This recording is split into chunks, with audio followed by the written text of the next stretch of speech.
everyone, it's Bob Crossan, Senior Managing Editor for Water and Waste Digest. I am here today with Michaela Rempkowsi. She is Integrated Design Director for McCarthy Building Companies. We're going to be talking about a couple of things in the contracting world. So Michaela, thank you for being here. Yeah, of course. Thanks for having me. Yeah. I love to do these interviews with you.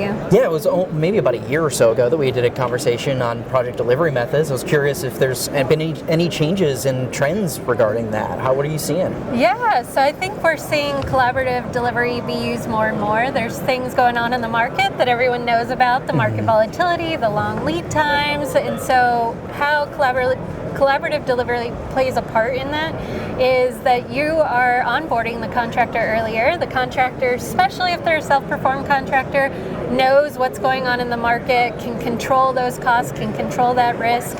Of course, there's things we can't control, and that's on the supply side, so everything outside of what we can control and self-perform is a little bit more tough, but we've got great relationships with suppliers who are letting us know what's going on. They're letting us know about cost increases and lead time increases. And so the benefit of that is we're able to communicate the exact issues going on in each project. So collaborative delivery is being used more and more throughout the industry just to get a pulse on the market.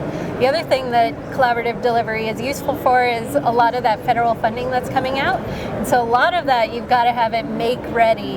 And so when you've got to have it make ready, it's hard to go through 100% design and get that funding before a new requirement comes out like Buy American, or you've got this market volatility, and so you want to jump on it while you still can. And so we have a project in Kansas that has gone really well because they went through WIFIA funding, and before Buy American came out, the EPA told us about the deadline in which we could submit our application before we got Buy American tacked on.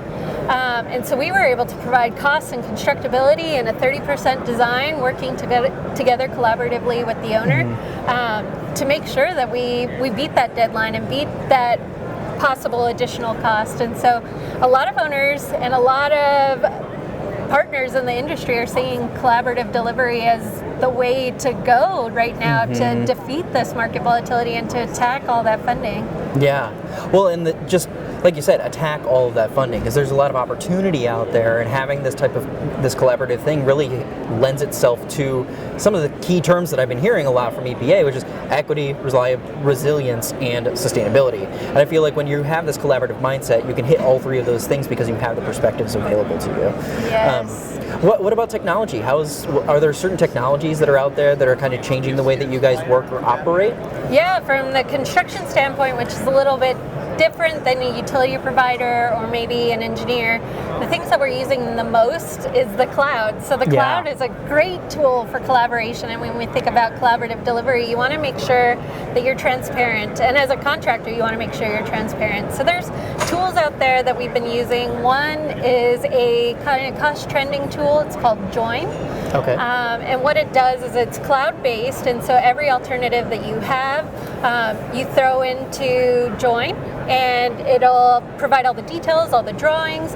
It'll have the full cost breakdown. You can select direct or indirect costs. You can split it out that way. So that's been a game changer on transparency for alternatives.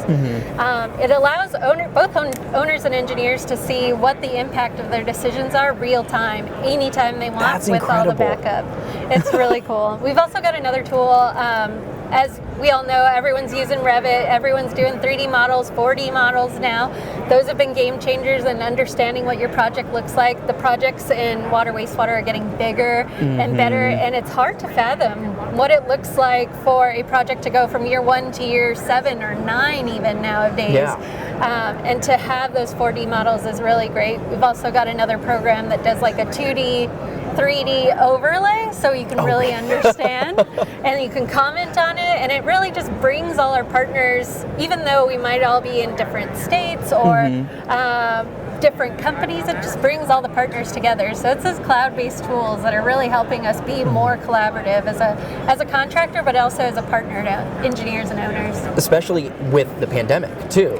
You know, over the pandemic you can't do as much of this in-person stuff, so this type of cloud work I imagine was just transformative and so incredibly useful. And I don't think we could have done it without COVID, honestly. We wouldn't have been pushed to be that transparent over the virtual world. We Yeah. wouldn't have been comfortable with it still. We would have been questioning it.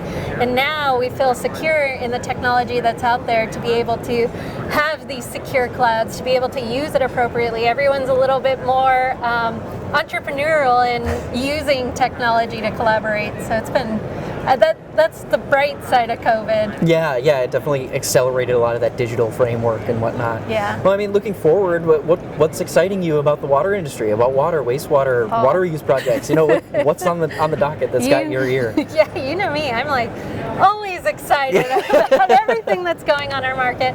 I think the one thing that I'm most excited about, and it was to your point earlier, how do we increase equity and how do we increase sustainability? And one of the biggest trends that excites me is that we're starting to see more sustainable solutions. It doesn't stop with water, it doesn't stop with wastewater, it doesn't stop with reuse.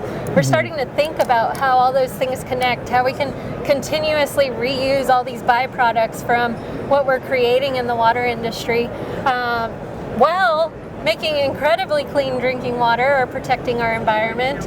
And I think that that's really exciting to think outside of just those boxes and provide the most sustainable solution and bring in partners. Maybe it's small businesses or minority-owned businesses or women-owned businesses. We're seeing a lot of that as we're doing all of these projects. So I think it's the best time to be in the water industry from the standpoint of what we've got going on in terms of sustainability and equity. I totally agree with you. It's a great time to be in the water industry. A lot of opportunity for everyone out there. And for all of you watching, thank you so much for watching. We have some links in the description below. We can link to Michaela's last interview with us as well. So thank you all for watching. We'll catch you at the next one.